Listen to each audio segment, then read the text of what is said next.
Whew. Good morning, ladies and gentlemen. You are seeing me on my brand new Canon M200. This is going to be my go-to vlogging camera for a lot of things, for everything actually, so you're not going to have to see me on iPhone 12 Pro Max quality anymore. It's going to be all on here. Today's a big day with Carly and I moving in. I'm sure you can hear it. After Carly and I moved in, we decided that we wanted to sign up for our local electric company's partnership with TWN Communications and get fiber optic cable into a rural setting. My parents' home has already been ditch-witched, has already been trenched, and they just started on our property today. So hopefully within the next couple of days, maybe a week or so, we should be getting hooked up in the house and going from there. This process is just so cool to see how they drill under the road.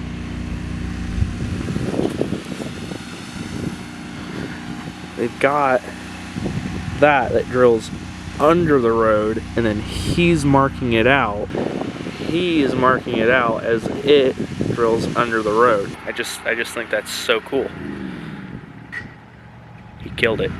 Oh, he brought it back. But we're gonna sit here, we're gonna watch this process because I think it's the coolest thing ever.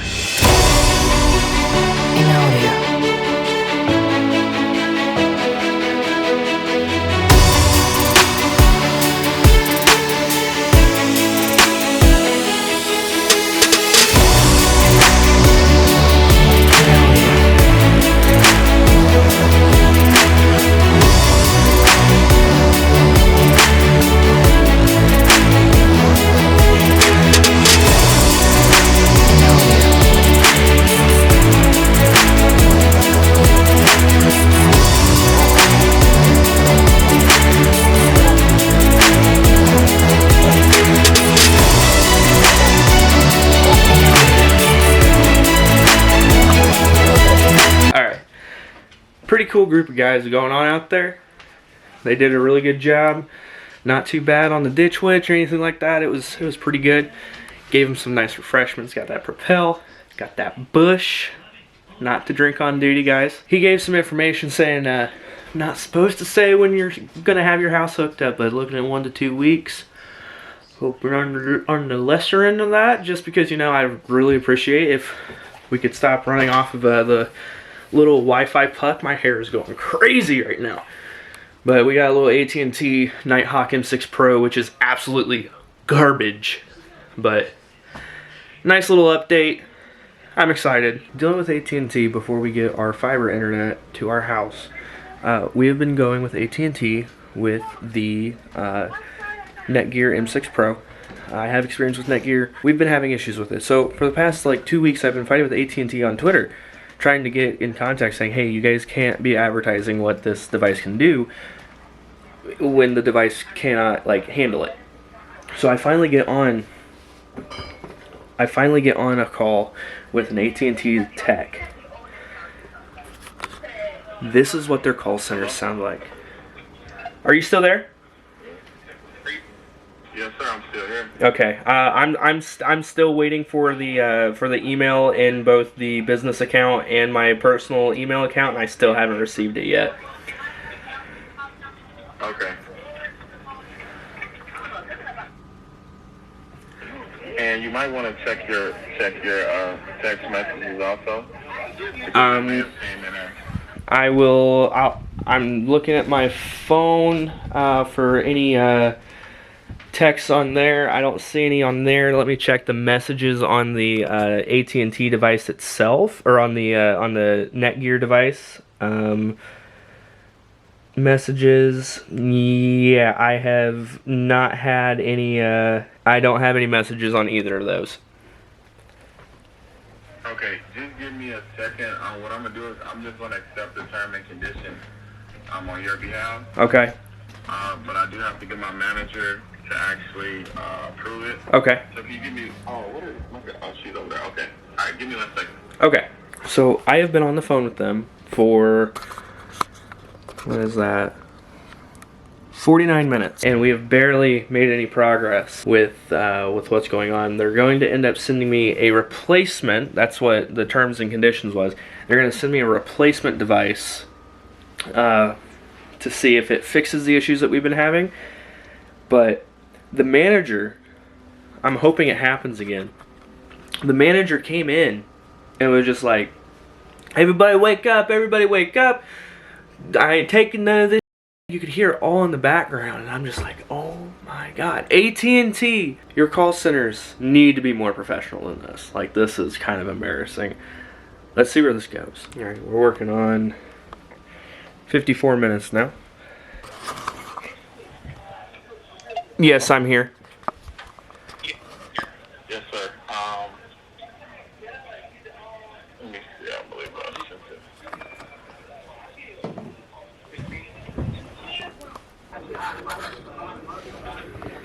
Okay. Can you hear me? Yes, I can. All right. Your order number for today?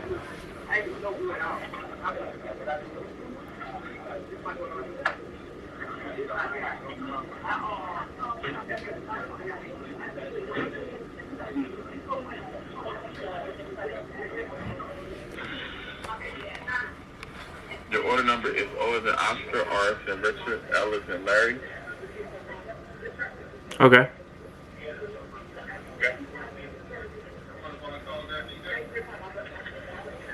And that is your order number. Okay. I have this overnight to you, so you should be receiving this within 1 or 2 business days. Okay. I appreciate it, and then as soon as that arrives, all we have to do is send back the one that I have now, and then see if the new one works. Yes, sir. It's gonna have the shipping instructions. Yeah, it's gonna have the shipping instructions in there with it when it comes. Okay. Give me 1 second. I'm actually I'm notating the account right now. Okay. An hour. 57 minutes. 58 minutes here in about 10 seconds. An hour just to get a replacement device for devices that don't work. I'm too tired to deal with this.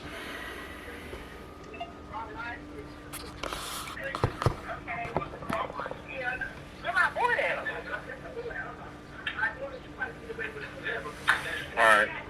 So I have everything set up for you. Do you have any further questions or concerns? Not at this time, no. Alright. Well, I thank you for your time. I thank you for being a great customer of AT&T. It was definitely a pleasure talking to you. Initially when you called in because you were having problems out of your hotspot device. But we were progressively able to fix that. If you have no further questions or concerns, you have a great day, and thanks for calling BMCS. No problem. Thank you. Alright.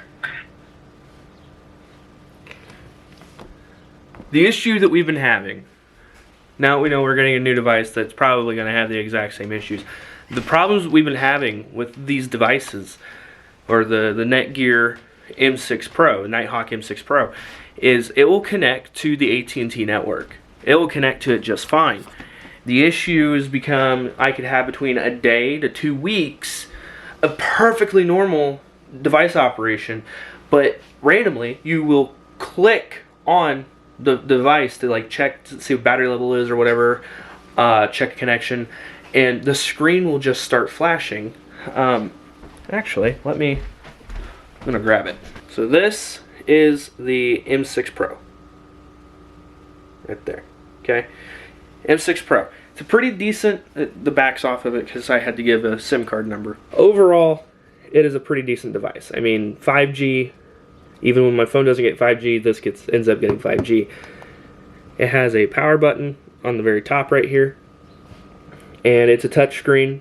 Anytime, like I said, I could have 2 weeks of this running perfectly fine, but if I go to swipe up, oh, well, would you look at that? Mobile broadband disconnected. Your data connection is disconnected. That's not the first time that's happened. Have to go here, mobile,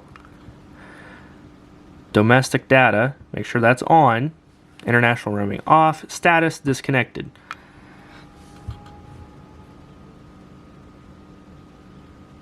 But we'll go through all this information. It'll keep saying disconnected. We'll have to go to domestic data, click off, changes saved, go back in, domestic data, turn it back on, for it to even connect to 4G. When it connects to 4G, that's when I know this device is about to have issues. We can go into settings, software, Software update last checked. Check for updates. No updates available. Cool. So we'll go back.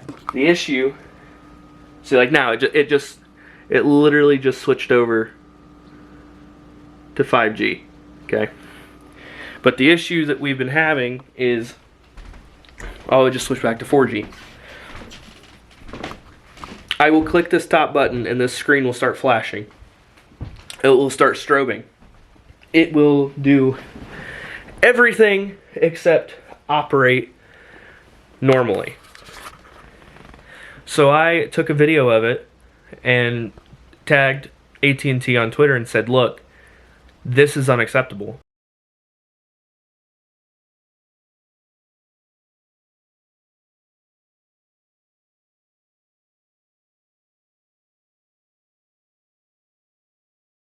And for the past week, it has been a game of phone tag because AT&T, for whatever reason, decided that my phone doesn't receive all the calls that I receive, even though I've marked most of the people that call me as contacts. I even marked AT&T as a contact, and the calls still just don't go through. They sent me a number to AT&T Tech. I would call that number that they sent me, and I would get the dial tone, do. This number is no longer connected to an active account, right? So that's what we've been dealing with. Finally, I was able to get on the phone with, forget what his name was, and I could hear the call center in the background, and then whenever his manager or IT support would connect, because it was echoing so bad, because for whatever reason, we haven't figured out how to use headsets, and we haven't figured out how to use microphone gain in these call centers. So trying to hear what she was trying to recommend to do, which turned out to be soft reset, hard reset, factory reset, software update, disconnect, reconnect, battery off, or battery out, AC power on, battery in, no AC power. And after we went through that, I said, congratulations.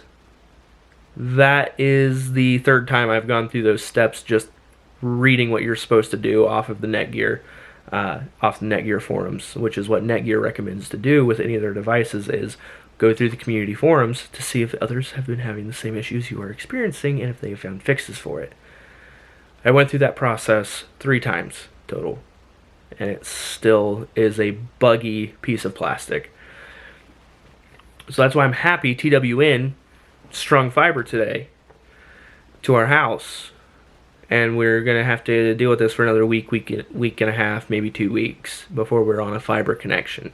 I really don't know what else to do, what else to say, what to expect anymore, because this is just turning into a massive game of we don't care about our customers. Like, I enjoy AT&T with their phone service, but AT&T Business, you guys are slacking. Such a roller coaster for an episode, or for a video on the channel. I apologize for that. I just figured I can get the word out that this is what AT&T customers go through when it comes to trying to figure out their hotspots and trying to figure out what all is going on with their devices and why the device that it's running only has a gigabyte of RAM when it's trying to run and transmit to 32 devices. Not 32 devices in my home, but it's designed to transmit to 32 devices and connect wirelessly on a 5G network, when my phone has, 8 gigabytes of RAM, connects to 5G, has hotspot, and connects flawlessly. The only difference is this little puck gets better connection to 5G than my phone does in my house. AT&T, let's do better, man. Woman, it, they, them, whatever. Let's do better.